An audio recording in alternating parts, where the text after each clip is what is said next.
Magandang araw po sa nakakanood ng video na ito. Ako nga po pala si Aaron na si Aerowis. Napitan for our devotion. Ngayong araw na ito ay pumapatungkol pa rin kay Prophet Nahum. So, sino nga ba siya?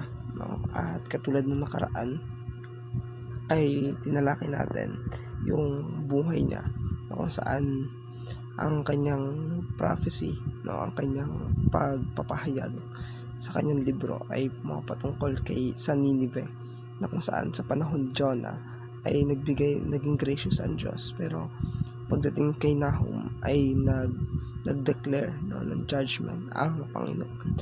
So dito, no, ay makikilala natin na ang Panginoon ay talagang judge, no, at siya ay nagbibigay ng sentensya, siya ay nagbibigay ng pagkakataon sa isang tao, no, na kung saan siya ay may kakayahan, no, na piliin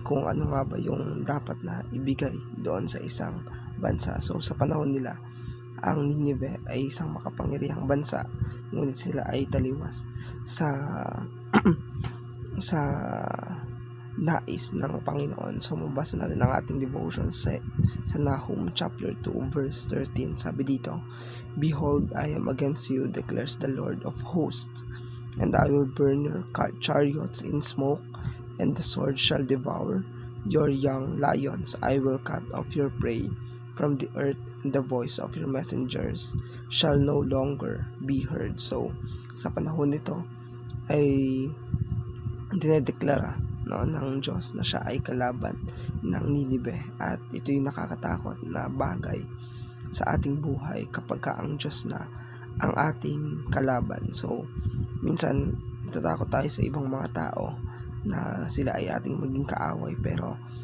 ang pinaka nakakatakot talaga ay ang Diyos na ating magiging kalaban. At syempre, no, paano ba yung naging kalaban ng Diyos? Kapag ang isang tao ay naging proud and arrogant, at maraming character dito sa Bible, yung mga naging proud and arrogant pagdating sa harapan ng Diyos, at sila ay pinarusahan ng Diyos, sila ay naging kaaway ng Panginoon. So yung mga gantong bagay, no, ay maraming sinasabi yung scripture na ang isang mayabang, no, ay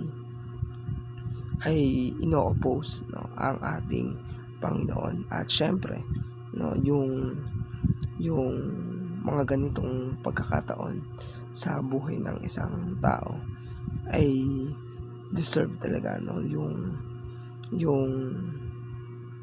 yung consequences ng pagiging mayabang. At kahit si Haring Nebuchadnezzar, no, ay pinarusahan ng Diyos after niya magyabang, no, at sinabi sa kanya sarili dahil sa kanyang lakas yon, kaya yon mga nangyari. So dito, no, ay ating makita at ating malalaman na kailangan natin dumepende sa Diyos sa anumang sitwasyon ng ating mga buhay. So ito lamang po ang ating devotion.